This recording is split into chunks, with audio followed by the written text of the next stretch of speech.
우리 오늘 주실 하나님 말씀 크게 받는 마음으로 자리에서 일어서시겠습니다. 이사야서 52장 7절 한 구절 같이 보도록 하겠습니다. 한 목소리로 읽겠습니다. 시작. 좋은 소식을 전하며 평화를 공포하며 복된 좋은 소식을 가져오며 구원을 공포하며 시온을 향하여 이르기를 내 하나님이 통치하신다 하는 자의 산을 넘는 발이 어찌 그리 아름다운가. 아멘. 자리에 앉겠습니다. 기독교에서 아주 중요한 단어는 복음이라는 단어입니다. 예수님께서 오신 소식을 큰 기쁨의 좋은 소식, 복음이라고 성경은 이야기하고 있습니다. 또 기독교에서 아주 중요한 것은 복음 전파이지요. 예수님께서 땅끝까지 이르러 내 증인이 되라고 하시면서 때를 얻든지 못 얻든지 항상 전도에 힘쓰라 이렇게 이야기하고 있기 때문입니다. 복음 전파, 어쨌든 기독교 안에서는 너무 익숙한 단어인데요. 그런데 다시 한번 생각해 볼 필요가 있습니다. 복음은 구체적으로 어떤 소식을 복음이라고 합니까? 복음을 전파한다는 것은 구체적으로 어떤 소식을 전파하는 것입니까? 복음이 뭐죠? 복음 전도는 내가 뭐 하고 있는 게 복음 전도하고 있는 거죠? 예수 믿으면 복 받는다가 복음일까요? 또 이 복이 여기 지금 말하는 복은 물질 축복을 이야기하죠. 예수 믿고 부자 되세요 이렇게 이야기하면 전도한 것일까요? 또 예수 믿으면 성공합니다 이게 복음입니까? 예수 믿고 머리가 되는 축복을 누리세요 이건 복음 전파한 것입니까? 제가 처음 전도사 사역을 한 교회에는 우리는 GT를 하지만 그 교회는 월간지가 있는데 월간지 이름이 뭔지 아십니까? 월간 석세스였습니다. 그러니까 대놓고 근데 사실 되게 정직하죠. 많은 사람들은 예수 믿으면 성공한다고 생각하기 때문에 머리가 되기 위해서 꼬리가 안 되기 위해서 예수 믿었기 때문에 전곡을 찌르는 제목 월간 석세스. 그게 복음입니까? 아니면 예수 믿으면 구원받습니다. 예수 믿으면 천국 갑니다. 이렇게 이야기하는 게 복음이고 복음 전도일까요? 사실 사람은 믿는 대로 되는 경향이 있는데요. 예수 믿으면 복 받는다고 하더니 실제 기독교인들 물질 축복 많이 받았습니다. 예수 믿으면 성공한다고 하더니 사회에서 높은 자리에 기독교인들 많이 올라가 있습니다. 또 예수 믿으면 구원받고 천국 간다 이렇게 이야기하더니 이제 일반적인 양식을 가진 사람이 아무리 비방을 해도요. 일말의 양심의 가책도 느끼지 않으면서 스스로 구원받았다고 천국 간다라고 자신의 넘쳐나는 신자들이 교회에 넘쳐나고 있지만 그럴수록 이 세상은요 구원이 아니라 멸망, 천국이 아니라 지옥에 가깝게 되고요. 그런 신자들이 들어가는 곳이 천국이라면 나는 사양하겠노라고 하는 세상 사람들이 많습니다. 오늘 한국 사회에서의 전도는 무엇일까요? 솔직히 교회 안 다녀본 사람, 사형리 안 들어본 사람 많지 않습니다. 그들에게 여러분 예수 믿고 구원받으세요. 예수 믿고 천국 가세요. 나는 네가 가는 천국이 천국이면 나 가기 싫다고 하는데 도대체 복음 전도가 뭐냔 말입니다. 이런 점에서는 우리가 가장 기초적인 단어고 가장 중요한 단어인 복음과 복음 전파의 핵심에 대해서 정확하게 다시 정립할 필요가 있습니다. 복음이 뭐냔 말입니다. 복음 전도한다는 것은 무슨 소식을 전하고 있는 것이냐 말입니다. 그런데 여기에 대해서 정확한 답을 주는 한 구절만 성경에서 뽑으라고 하면 방금 읽은 이 구절입니다. 한번 보십시오. 좋은 소식을 전하며, 좋은 소식이 복음이잖아요, 그죠? 평화를 공포한다는 게 이제 복음을 전파한다는 뜻이잖아요. 밑에 보니까 복된 좋은 소식을 가져오면 이게 복음이라는 뜻이잖아요. 구원을 공포하며 이게 복음을 전파한다는 것이잖아요. 근데 이 복음 전파, 다시 말하면 좋은 소식, 평화, 복된 좋은 소식, 구원의 구체적인 내용이 뭐냐? 시온을 향하여 이르기를 한번 따라하겠습니다. 내 하나님이 통치하신다.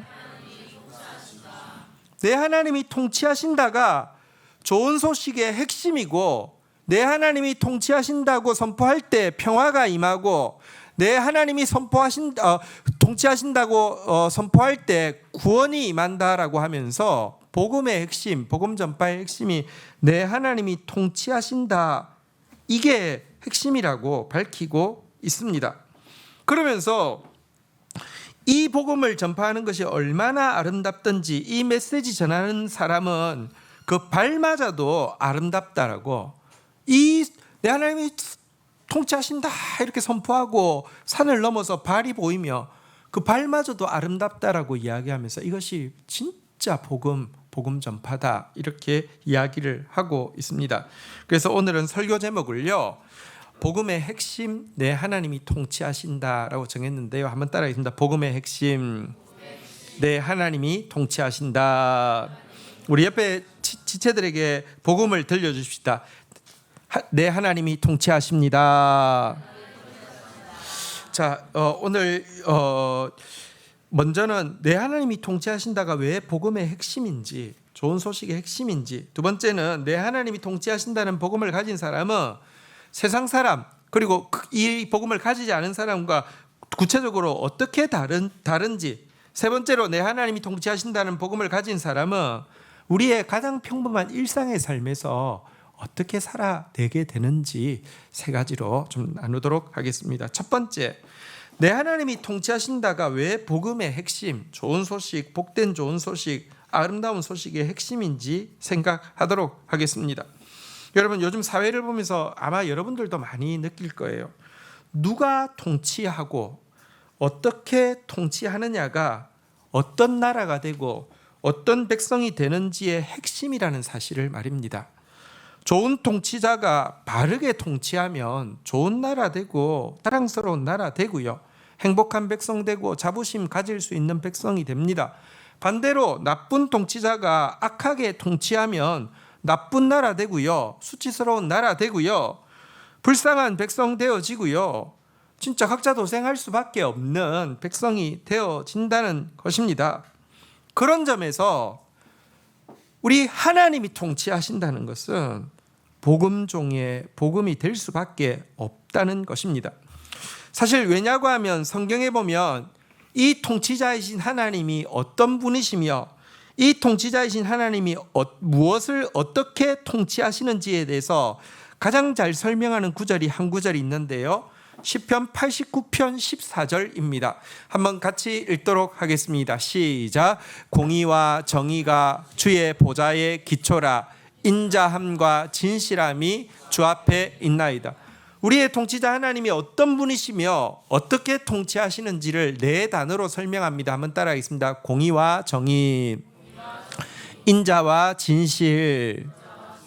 원어를 옆에 써뒀는데요, ጼ데크가 공이고요, 미시파트가 정입니다. 헤세드가 인자고요, 에메트가 진실인데요, 사실은 에메트는 진실로도 번역하지만 거의 같은 숫자로 성실로도 번역을 했기 때문에 제가 진실, 성실 이렇게 해두었습니다. ጼ데크 공의가 뭐냐고 하면 하나님 나라의 이론인 말씀을 공의라고 합니다. 하나님은 통치하실 때 기분대로 하지 않습니다. 반드시 말씀대로 통치하십니다. 을 공의라고 합니다. 그런데 이 말씀, 율법대로 통치한다는 게 뭘까요? 법법 이야기하는데, 사실은요, 법법 이야기하는데 세상을 더 고통스러운 것으로도 만들 수 있음을 우리는 보고 있습니다.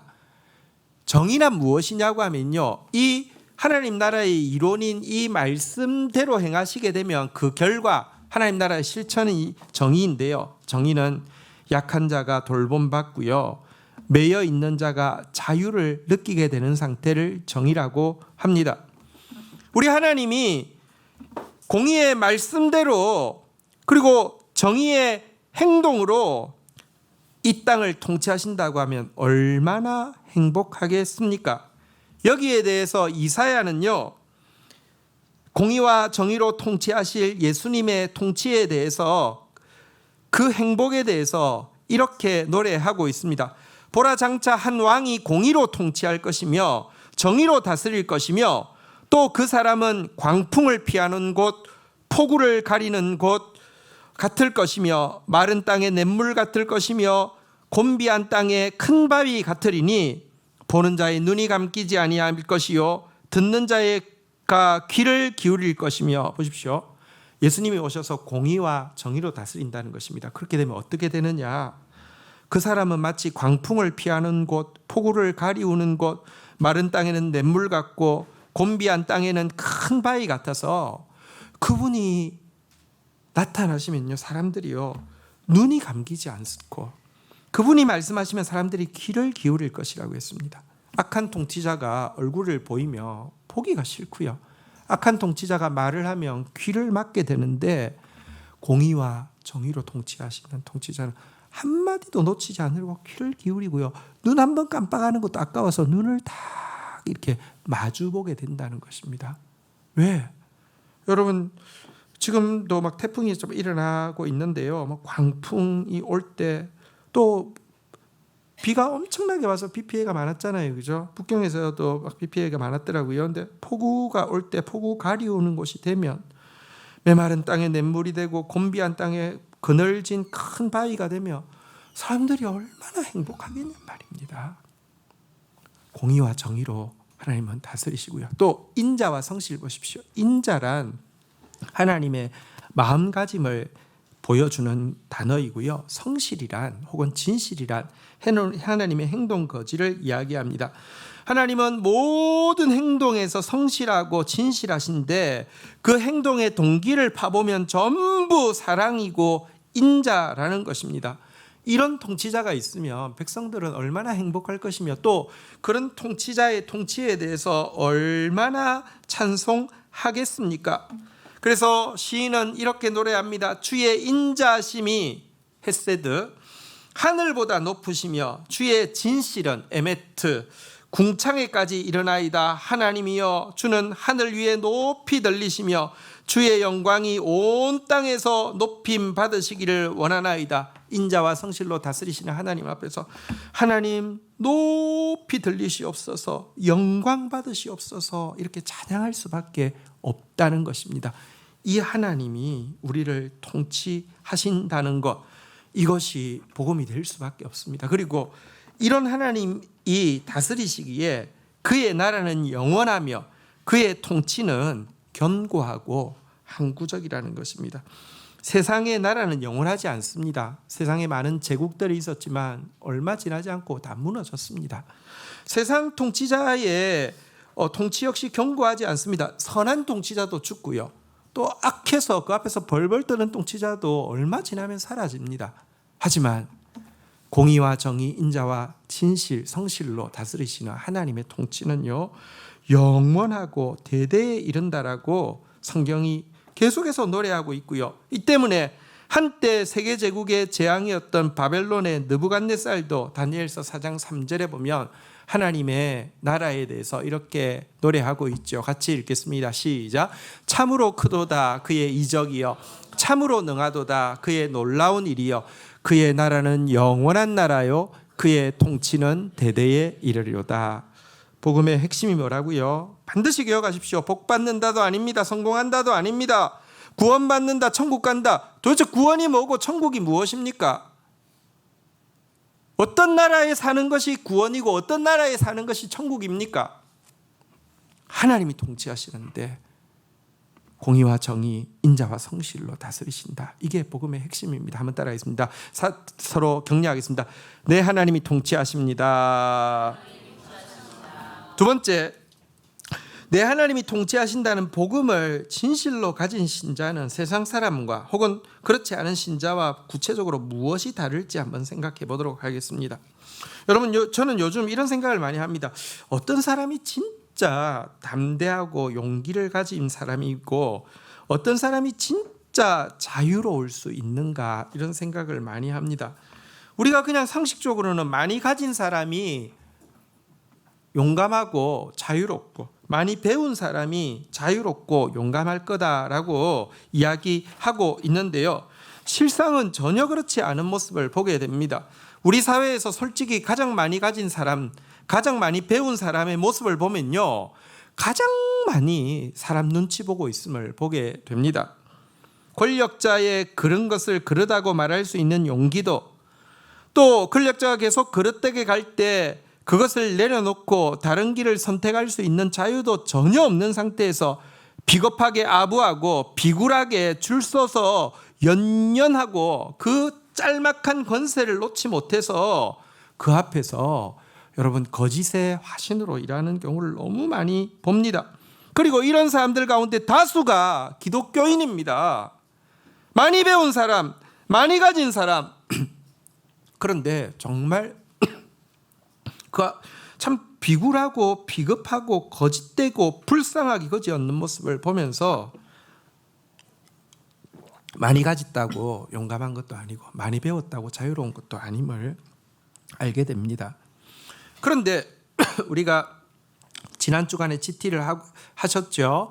GT 다니엘서를 지금 묵상하고 있는데 다니엘서에 보면 전혀 다른 사람들이 나오고 있음을 보게 됩니다. 정말 자유롭고 정말 용기 있는 사람들입니다. 느부갓네살이 황금 신상을 세우고는 거기 절하지 않으면은 풀무불에 던져 넣겠다고 할 때 다니엘의 세 친구는 절하지 않았습니다. 이것을 알게 되고는 느부갓네살이 도리어 호의를 보이면서 몰라서 그랬지. 내가 한 번 더 기회 줄 때 절하며 괜찮아, 좋아. 호의를 보이고는 동시에 그런데 만약 절하지 않는다고 하면 너희를 이 맹렬히 타는 불무불 가운데서 건져낼 신이 어디 있겠느냐. 호의와 위협으로 그에게 나올 때 다니엘의 세 친구가 어떻게 대답했습니까? 느부갓네살 왕이여, 우리가 이 일에 대하여는 왕에게 대답할 필요가 없나이다. 왕이여, 우리가 섬기는 하나님이 우리를 맹렬히 타는 불무불 가운데서 능히 건져내시겠고 왕의 손에서도 건져내시리이다. 그렇게 하지 아니하실지라도 왕이여, 우리가 왕의 신들에게 섬기지도 아니하고 왕이 세우신 금신상에게 절하지도 아니할 줄 아옵소서라고 이야기하고 있습니다. 다니엘도 마찬가지죠. 악한 왕 벨사살이, 여러분 솔직히 말하면 그 GT를 하시면 알겠지만 왕도 아니었고요, 왕의 아들이었습니다. 또 당시 바벨론은 메데바사 제국의 위협을 받고 있는 상황이었습니다. 포위되어 있는 상황이었습니다. 그런데 자기가 대단한 것처럼 과시하기 위해서 귀인들을 1000명이나 불러놓고는 술잔치를 할 때 일부러 하나님의 성전에서 가져온 금은 그릇을 꺼집어내서 이거 여기에 술 마시라고 하면서 자기가 막 대단한 사람인 척하고 있을 때 하늘에서 손이 나타나서 글씨를 썼죠. 그 앞에서 그냥 정말 그 얼굴빛이 변하는데 불쌍할 정도로 변해서 이거 어떻게 할 줄 모를 때 이제 다니엘이 해석을 해줄 수 있다고 할 때 그가 다니엘 앞에서 호기롭게 이렇게 이야기합니다. 내가 내게 대하여 들은즉 너는 해석을 잘하여 의문을 푼다 하도다. 그런즉 이제 내가 이거를 읽고 그 해석을 내게 알려주면 내게 자주색 옷을 입히고 금사슬을 내 목에 걸어주고 너를 나라의 셋째 통치자로 삼으리라. 여러분 사실 다니엘은 그때 나이가 굉장히 많아서 초야에 묻혀 있습니다. 근데요, 나이가 드시면 자유로워지는 게 아니라 노탐이 더 많아지는 경우도 있습니다. 자리 없는데 나라의 셋째 자리 주겠다고 이야기할 때 왕이시 하면서 또 하나님께 하나님 감사합니다. 얼마든지 그럴 수 있습니다. 다니엘이 뭐라고 대답한 줄 아십니까? 들어보십시오. 왕의 예물은 왕이 친히 가지세요.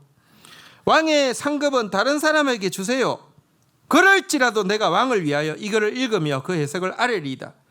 기록된 글자는 이것이니 곧 메네메네 대겔 우바르시니라. 그 글을 해석하는데 메네는 하나님이 이미 왕의 나라의 시대를 세워서 그것을 끝나게 하셨다 하며, 대겔은 왕을 저울에 달아보니 부족함이 보였다 하며, 베레스는 왕의 나라가 나뉘어서 메대와 바사 사람에게 준바되었다 함이니이다.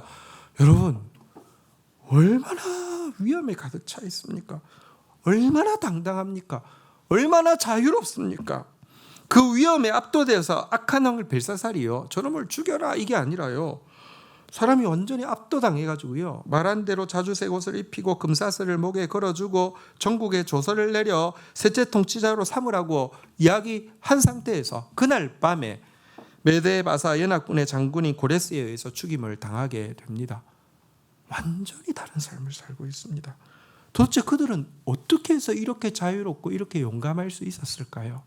더 많이 배워서 그렇습니까? 더 많이 가져서 그렇습니까? 아닙니다. 이들은 복음을 정확하게 알았습니다. 복음이 뭐라고요? 한번 따라하겠습니다. 네, 하나님이 통치하신다. 느부갓네살이 다스리는 게 아니고요, 벨사살이 다스리는 게 아니고요, 하나님이 통치하심을 알았기 때문에, 여러분 느부갓네살의 호의와 위협 앞에서도 벨사살에 막 저기 뭐랄까요, 그 저 호기롭게 혹은 막 이렇게 그 제안하는 거 앞에서도요, 개나 줘버려 이렇게 이야기할 수 있는 그런 담대함이 있었던 것입니다. 여러분, C.S. 루이스라는 위대한 작가가 있죠. 그분이 이렇게 이야기했습니다. 역사를 읽어보면 이 세상에서 큰 일을 한 그리스도인은 바로 하나님 나라를 가장 많이 생각한 사람임을 알 수 있다. 그들이 이 땅에서 위대한 발자취를 남길 수 있었던 이유는 그들의 마음이 천국에 온통 사로잡혀 있었기 때문이다. 반대로 이 세상에서 그리스도인들이 능력을 발휘하지 못하는 것은 그들이 대부분 하나님 나라에 관하여 생각하기를 중단했기 때문이다. 천국을 목표로 삼으라. 그러면 세상을 뒤집어 엎을 것이다. 이 세상을 목표로 삼으라. 그러면 아무것도 이룰 수 없을 것이다 라고 이야기했는데요, 그들은 하나님이 다스리는 게 하나님 나라잖아요, 그죠? 내 하나님이 통치하신다, 이 복음을 가졌기 때문에 그런 암울한 시대에도 다니엘 그 세 친구들 위대한 하나님의 사람으로 살아낼 수 있었습니다. 사실 시편 146편은 전체 편 내용이 하나님의 통치에 대한 찬가인데요, 여기에 이런 내용이 있습니다. 귀인들을 의지하지 말며 도울 힘이 없는 인생도 의지하지 말지니 그의 호흡이 끊어지면 흙으로 돌아가서 그날에 그의 생각이 소멸하리로다. 야곱의 하나님을 자기 도움으로 삼으며 여호와 자기 하나님에게 자기 소망을 두는 자는 복이 있도다. 시온아, 여호와는 영원히 다스리시며 내 하나님은 대대에 통치하시리로다. 할렐루야. 대대에 통치하시는 하나님께 자기 도움을 두고 자기 소망을 두는 사람, 이 사람이 진짜 복음을 가진 사람이고요, 이 사람은 사람들을 의지하고 도울 힘없는 인생 의존하고 목매는 삶을 살지 않을 수 있습니다. 다니엘과 세 친구 같은 복음의 핵심을 가진 사람으로서 여러분 자유롭고 담대하게 세상을 살아갈 수 있는 저와 여러분이 되기를 축복합니다. 마지막으로 세 번째, 내 하나님이 통치하신다는 복음을 가진 사람은 일상의 삶을 어떻게 살게 될까 하는 부분입니다. 사실 내 하나님이 통치하신다, 복음은 맞지만 너무 거대 담론입니다. 그것이 나의 구체적인 일상에 무슨 연결점이 있을까요? 나한테 누가 우상에게 절하지 않는다면 풀무불에 던져넣겠다 할 사람이 있습니까? 나한테 누가 이 나라의 셋째 자리를 줄 테니 그럴 사람 아무도 없습니다. 그런 나의 작은 일상 가운데 내 하나님이 통치하신다라는 복음은 구체적으로 우리의 일상에 어떤 영향을 미칠까요? 여러분, 복음의 핵심이 내 하나님께서 통치하신다라고 했는데요, 이것은 동시에 또 한 가지를 중요한 것을 우리에게 이야기하고 있습니다.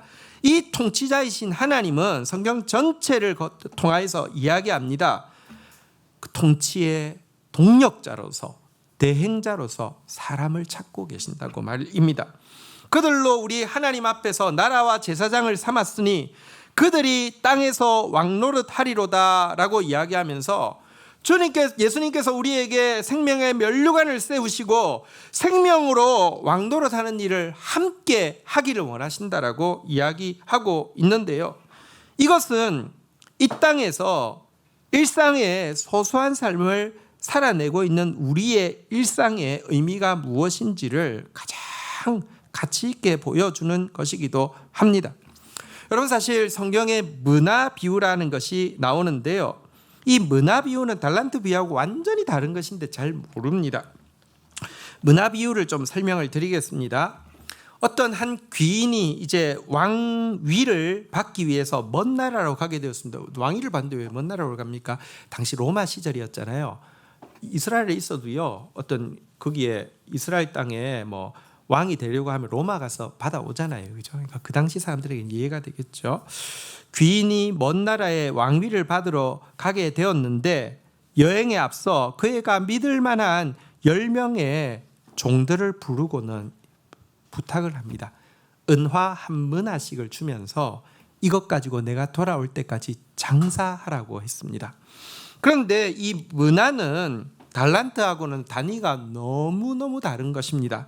한 문화가 얼마 정도 될까요? 대략 그 당시 가치로 노동자의 3달 월급에 해당합니다. 지금 가치로 하면 얼마입니까? 3달 월급 하면은 한 어느 정도 하면 될까요? 한 1,000만 원 정도 하면 될까요? 그죠? 한 1,000만 원 정도 되는 돈입니다. 아니, 왕위를 받으러 가는 사람이 자기의 가장 믿을 만한 종 10명에게 1,000만 원 주고 장사하라고 했어요. 왜 그랬을까요?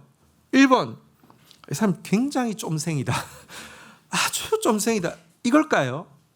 이유를 그런데 그 비유를 자세히 보면 알게 됩니다. 백성 가운데는 스스로 왕이 되고 싶어 해서 이 귀인의 이미지를 모함하고 백성들에게 악담하고 있는 사람이 있었다라고 이야기합니다.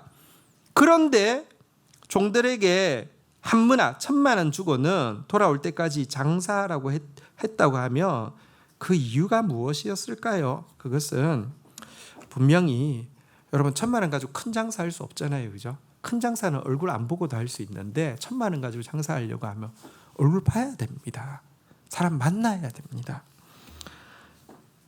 사람 만나고 접촉하면서 그들에게 나의 얼굴이 되어주고 그들에게 주인인 내가 얼마나 선하고 좋은 사람인지를 행동으로 보여주라는 의미에서 장사하라고 한 것이겠지요. 여러분, 사실 우리의 일상의 삶은요, 진짜 소소합니다.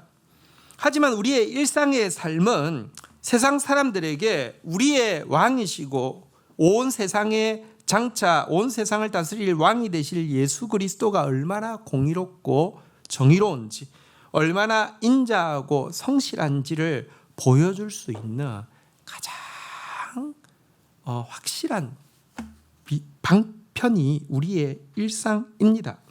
이런 점에서 이 문화 비유에 나오는 문화는 바로 우리의 일상의 삶이라고 할 수 있습니다. 자, 왕이 이제 되어서 돌아왔습니다. 그리고 10종을 불러서 어떻게 장사했는지를 물어봅니다. 이 자리에서 첫 번째 종이요, 한 문화를 가지고 10문화를 남겼다고 이야기합니다. 여러분, 솔직히 우리 사회에서 한 100억 가지고 200억 벌고 100억 가지고 1,000억 버는 거는 어떤 의미에서 어렵지 않을 수 있습니다. 그런데요, 1,000만 원 가지고 1억 버는 건 진짜 어렵습니다. 이 사람 대단하죠. 어떻게 이렇게 할 수 있었을까요? 그것은 분명히 그는 백성들의 마음을 산 것이 틀림없습니다. 참 좋은 사람이네요. 이거 물건 믿을만 하네요. 당신 약속 반드시 지키네요. 나 이거 살래요. 나 이거 팔아줄게요. 이렇게 좋은 거 소개할게요. 이래가지고 나갔다라고 생각할 수 있습니다. 또 한 가지, 그 종은 함께 한 문화씩을 맡은 10종과의 관계도 분명히 좋았을 것입니다. 거대 자본이 있었다고 하면 사람 써서 일할 수 있지만 1,000만 원이면 혼자밖에 일 못합니다. 그런데 여러분, 장사를 하려고 물건을 또 사와야 되고 뭐도 해야 되고 많은 일들이 있을 것입니다. 동료들과 서로 사이가 좋아서 분업하지 않았다고 하면 하기가 힘든 일이었을 것입니다. 이 10문화를 남긴 종은 분명히 주인의 의도대로 백성들의 마음을 샀고 백성들에게 당신 보니까 당신 주인 참 좋은 주인 틀림없어 라고 했을 것이며, 동료들과도 마음을 나눌 수 있는, 그래서 진짜 팀워크 맞추어서 일할 수 있는 좋은 사람이었음을 알게 됩니다. 그에게 주인이 무엇이라고 이야기하는지 누가복음 19장 17절 한번 보십시오. 같이 한번 읽도록 하겠습니다. 시작. 주인이 이르되 잘하였도다 착한 종이여, 내가 지극히 작은 것에 충성하였으니 10골 권세를 차지하. 여러분, 여기서 말하는 지극히 작은 것은 진짜 지극히 작습니다. 그죠? 왕 될 사람이 뭐 100억 주고 사업하라고 한 것도 아니고 1,000만 원 주고 사업, 진짜 작은 일이에요. 그런데 의도를 정확하게 알았어요. 그의 일상의 삶을 통해서 주인을 보여주라고 한 의도를 정확하게 알았어요. 이거 잘하고, 이거 잘하기 위해서 동료들과도 정말 기분 좋게 행복하게 동력하는 모습 보고는요, 상을 뭘 주었습니까? 10문화 남기니까 무엇을 맡겼다고요? 열골 권세. 왜 열골 권세를 맡겼겠어요? 여러분, 여기 굉장히 중요한 법칙이 있음을 알게 됩니다. 사실 예수님은 온 우주를 통치할 준비가 다 되어 있습니다. 준비가 안 된 것은 그와 함께 통치할 우리이죠. 근데 우리가 얼마나 동력자로서 통치하기에 잘 준비되었는지를 점검할 수 있는 것은요, 사실은 엄청난 큰 프로젝트를 한 게 잘했냐 못했느냐가 아닙니다. 한 번 은혜를 세게 받았느냐 안 받았냐도 아닙니다. 여러분, 사람이 가끔 미치는 때가 있어요. 제가 코스타에서 강사들을 보면서 강사인 제가 봐도 저 사람 완전 미쳤다, 완전 뭐가 임했어요. 와, 장난 아니야. 막 진짜 찬란해. 내가 보면서도 와, 끝내준다고. 어떻게 저런 사람이 다 있어? 이런 사람이 있어요. 근데요, 그것 가지고 그 사람을 모르는 경우가 너무 많아서 조금 시간 지나서 완전히 사기로 드러나거나 아니면 완전히 사람이 타락하거나 그런 거 너무 많이 봤어요. 그 사람이 정말 어떤 사람이고 어떤 삶을 살아낼 수 있는지를 가장 잘 보여주는 것은 한 번의 무슨 일이 아니라요, 일상이라니까요.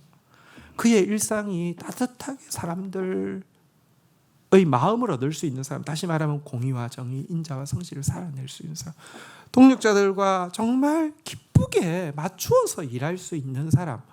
너 한 문화로 10문화 남기는 거 보니까 10고를 맡겨주어도 그 사람들 얼마든지 행복하게 만들 수 있겠구나 해서 10고를 맡겨주셨다는 것입니다. 이것이 우리의 일상의 가치입니다. 여러분, 사실 많은 과학자들이 그런 이야기를 하죠. UFO나 우주인이 없을 수 없다. 이유가 뭐냐고 하면 단순합니다. 온 우주가 얼마나 큽니까? 이 넓은 우주를, 그들은 하나님 조물주를 묻진 않지만 만약에 조물주가 있다 하더라도 이 큰 우주를 단지 이 큰 우주에 비하면 진짜 점 하나도 해당 안 되는 이 점에 있는 인간만을 위해서 만들었다고 하면 이거야말로 얼마나 거대한 낭비입니까? 맞잖아요, 그죠? 그러니까 분명히 이 우주에는 어디인가 우주인도 있을 것이고 UFO도 있을 것이고 그렇게 이야기합니다. 그런데 성경은 그렇게 이야기합니다. 한 생명이 천하라는 게 우주잖아요, 그죠? 우주보다 귀하다. 하나님은요, 우주보다 이 우주에 비한 먼지 하나에 지나지 않는 이 지구에 있는 우리 한 생명을 더 귀하게 생각하시고 우리를 위해서 우주의 주인이 이 땅에 오셔서 죽어주셨으니 저는 뭐 우주인이 있다, UFO가 있다 그렇게 생각하지 않습니다. 그리고 그것이 여러분 정말 거대한 낭비처럼 보이는데 사랑이라는 게 그런 거예요. 사랑은 거대한 낭비예요. 그런데 여러분, 우주가 그냥 이 상태로 그대로 있지는 않을 겁니다. 예수 그리스도께서 재림하시고요, 그의 통치의 동력자가 준비되어지며 우리를 통하여서 아까 10골을 맡기신다 그랬죠. 우리한테는 저한테는 어떤 별을, 또 여러분에게 어떤 별을, 온 우주를 맡기셨어요. 온 우주를 천국처럼 만드실 것입니다. 그래서 우리의 일상에서 하나님의 말씀으로 살아내는 것이, 우리의 일상에서 이웃에게 하나님의 얼굴이 되어주고 우리의 동료들에게 예수님의 모습이 되어주는 것, 이것이 우리의 일상을 바르게 살아내는 것입니다. 말씀을 정리하겠습니다.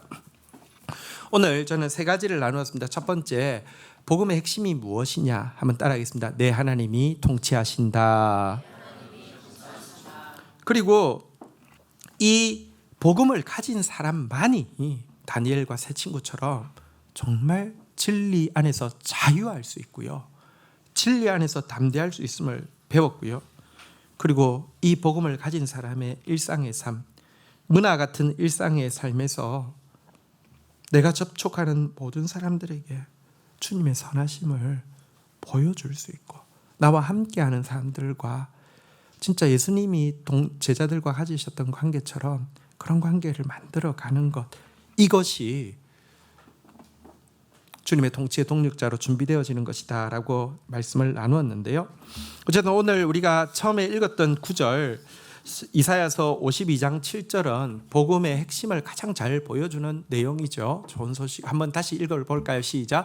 좋은 소식을 전하며 평화를 공포하며 복된 좋은 소식을 가져오며 구원을 공포하며 시온을 향하여 이르기를 내 하나님이 통치하신다는 자의 산을 넘는 발이 어찌 그리 아름다운가.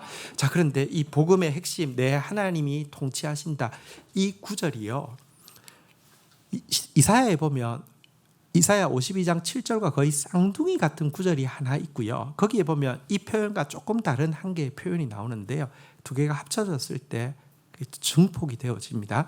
한번 그 구절을 보겠는데, 마지막으로 보겠는데요, 이사야서 40장 9절입니다. 한번 볼까요? 내용이 되게 비슷합니다. 보십시오. 아름다운 소식을 시온에 전하는 자여 너는 높은 산에 오르라. 아름다운 소식을 예루살렘에 전하는 자여 너는 힘써 높이라. 소리를 높이라. 두려워하지 말고 소리를 높여 유다 성읍들에게 이르기를. 자, 두려움 없이 외쳐야 될 소리의 내용이 무엇입니까? 한번 따라하겠습니다. 너희의 하나님을 보라. 너희의 하나님을 보라. 보십시오. 복음의 핵심은 내 하나님이 통치하신다라는 표현이었습니다. 근데 이 사실을 믿는 사람이라도 일상의 삶에서 계속 두려움이 생길 수 있습니다. 눈에 보이는 사람이 눈에 보이지 않는 하나님보다 더 커 보이고요, 눈에 보이는 물질이 눈에 보이지 않는 하나님의 도우심보다 더 커 보이기 때문에 세상 속에서 우리는 두려워하며 눈치 보기가 쉽습니다. 이런 우리에게 내 하나님이 통치하신다 이 복음을 가졌다고 하면 끊임없이 우리가 들어야 되는 메시지가 하나 있다라고 이야기합니다. 한번 다시 따라하겠습니다. 너희의 하나님을 보라. 그런 세상 가운데서도 눈을 들어 우리 하나님이 어떤 분이신지 쳐다보라고, 우리 하나님이 어떤 분이신지 앙망하라고 이야기하고 있습니다. 이 두 개가 같이 할 때에 이 복음이 힘을 가집니다. 내 하나님 통치하신다 그랬는데 그 하나님 누군지 내가 계속 바라보고 있지 않으며 세상 가운데 또 똑같아십니다. 그러나 내 하나님이 통치하신다 그랬는데 그 하나님을 바라보게 되면요, 달라집니다. 이사야서 40장 9절에 이어지는 내용에 보면 보라라고 이야기하고는 주 여호와께서 장차 강한 자로 임하실 것이요 친히 그의 팔로 다스리실 것이라. 그는 목자같이 양떼를 먹이시며 어린 양을 그의 팔에 모아 품에 안으시며 젖먹이는 암컷을 온순히 인도하시리로다. 강하시면서도 정말 선하시게 젖먹이는 양들도 어린 양들도 안고 품어서 인도하신다라고 했습니다. 그 하나님을 보면 우리 다시 한번 용기를 낼 수 있습니다. 또 이어서 이렇게 이야기합니다. 보라, 그에게는 열방이 통에 한 방울 물과 같고 저울의 작은 티끌 같으며 섬들은 떠오르는 먼지 같으리니 그의 앞에는 모든 열방이 아무것도 아니라 그는 그것들을 없는 것 같이 빈 것 같이 여기시느니라. 여러분, 가끔 컵에 물을 따랐는데 흰색 컵 같은 데 보면 물을 따랐는데 조금 있다 보면 먼지 한 개 올라가 있잖아요. 보이죠, 그죠? 근데 하나님 앞에 이 먼지가 뭐라고 성경이 이야기하냐면요, 열방이, 온 세계 모든 나라가 섬들은 떠오르는 먼지 같다라고 이야기하고 있습니다. 저울에 작은 티끌 올리면요, 전자저울에도요 작은 티끌 올리면 0.00000이지 아무것도 아닙니다. 하나님 앞에 아무것도 아니라고 이야기하고 있습니다. 그 크신 하나님을 바라보면 우리는 다시 한번 내 하나님이 통치하신다라는 이 복음 때문에 일상을 정말 작은 일에 충성되게 살아낼 수 있고요, 내 하나님이 통치하신다는 이 복음 때문에 자유로울 수 있고 용감할 수 있고, 그래서 정말 주님의 인자와 성실, 공의와 정의를 보여주는 삶을 살 수 있습니다. 암울한 시대입니다. 그러나 여러분, 믿음의 청년들이었던 다니엘과 세 친구처럼 내 하나님이 통치하신다 이 복음 가지고 어두운 시대에 진짜 복음의 사람으로서 빛나는 여러분들이 되시기를 응원합니다. 자리에서 일어서시겠습니다. 우리 서로 한번 축복하겠습니다. 내 하나님이 통치하신다. 너희의 하나님을 보라. 우리 한 번 더 고백하겠습니다. 우리의 하나님이 통치하십니다. 우리 하나님을 바라봅시다. 우리 한번 찬양하면서 나가도록 하겠습니다. 주 여호와가 통치하시네, 이 찬양 같이 한번 고백하며 나가겠습니다.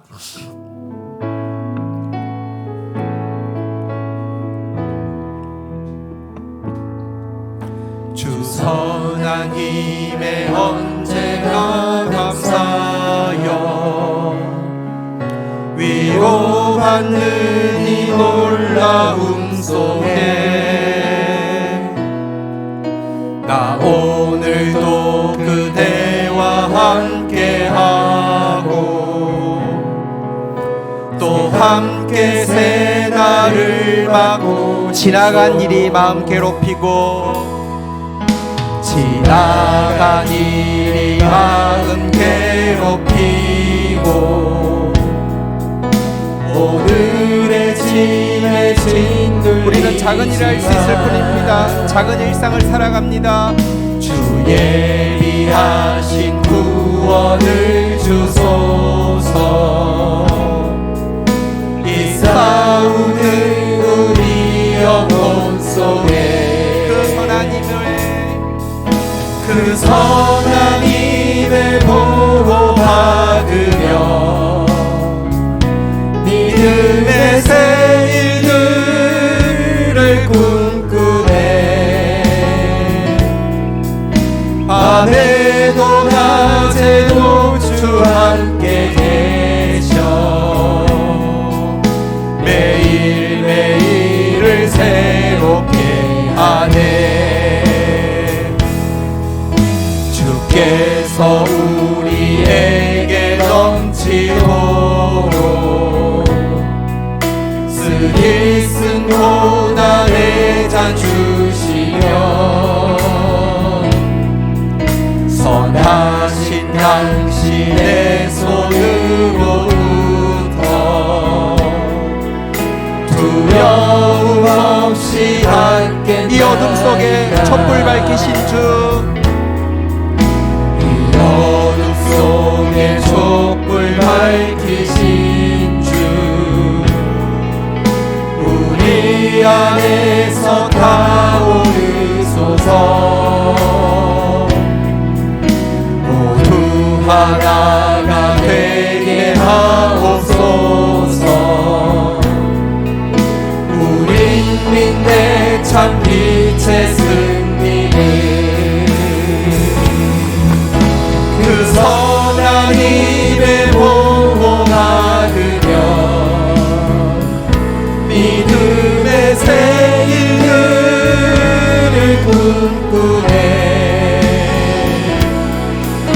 밤에도 낮에도 주 함께 계셔 매일매일을 새롭게 하네. 이어서 주 여호와가 통치하시네, 이 고백으로 한 번 더 주님 앞에 나아가도록 하겠습니다.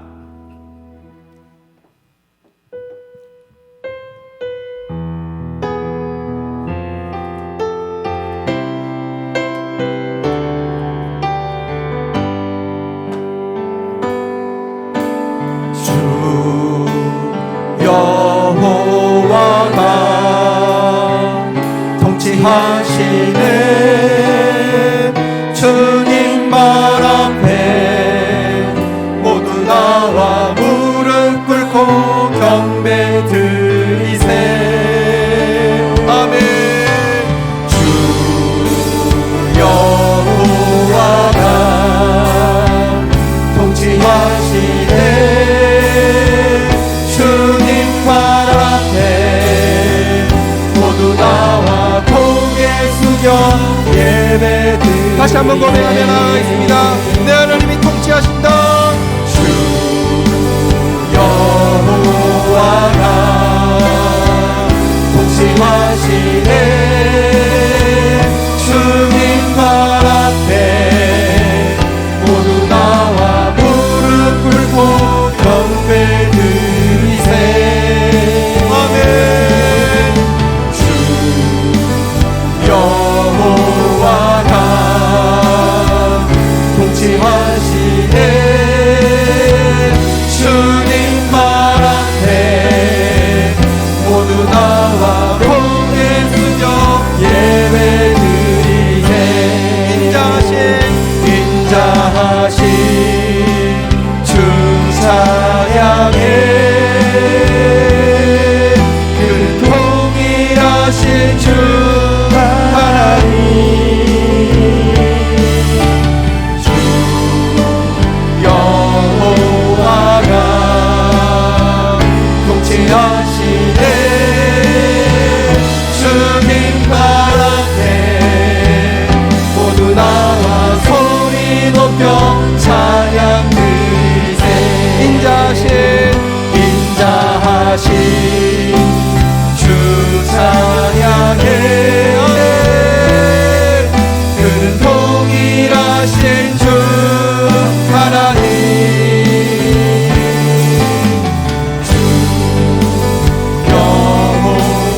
아멘. 자리에 앉으시겠습니다. 이 시간 함께 믿음의 기도로 화답하며 나가는 시간을 가지겠습니다.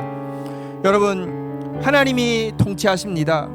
지금도 인자와 성실로 공의와 정의로 다스리고 계시며 결국 그의 통치, 영원한 통치의 나라 하나님 나라는 이 땅 가운데 이르게 될 것입니다. 온 우주 가운데 미치게 될 것입니다. 이것이 우리가 가지고 있는 복음이고, 이것이 어두운 시대에도 우리가 당당하게 자유롭게 복음대로 살 수 있는 비결이며, 이것이 정말 사소해 보이는 우리의 일상 가운데 충성해야 하는 이유입니다. 우리 이 시간 하나님이 통치하신다고 우리 영혼을 향해서 외치십시다. 너희의 하나님을 보라고, 그의 선하심과 그의 크심을 집중하라고 우리의 영혼을 향해서 다시 한번 외치십시다. 그리고 하나님의 통치 없이 살았던, 복음 이야기하지만 복음 없이 살았던 우리의 제약된 모습에 대해서 참회하십시다. 우리 하나님의 통치 속으로 들어갑니다. 하나님 감사합니다. 어두운 시대이지만 우리는 복음을 가진 자입니다. 내 하나님이 통치하신다. 공의와 정의와 인자와 성실로 통치하시는 주님을 찬양합니다. 그 하나님의 통치를 아는 자로서 담대하게 하시고 용감하게 하시고 진리로 말미암아 자유한 참된 자유를 보여주는 사람 되어지게 하여 주옵소서. 우리와 함께 통치하기 위하여서 우리가 얼마나 준비되어졌는지 우리의 소소한 문화와 같은 일상의 삶을 통하여서 점검하기 원하시는 주님, 우리 주위에 있는 많은 세상 사람들에게, 우리와 함께하는 사랑하는 동력자들에게 정말 주님의 인자와 성실을, 주님의 공의와 정의를 삶으로 살아내 보여주는 하나님 총지기들이 되어지게 하여 주셔서 맡겨주신 영혼들 윤택하게 하며 책임지며 살리며 생명의 면류관 쓰고 생명의 왕노릇하는 주의 백성들 되어지도록 축사하여 주옵소서. 예수 그리스도의 이름으로 기도 올립니다. 아멘.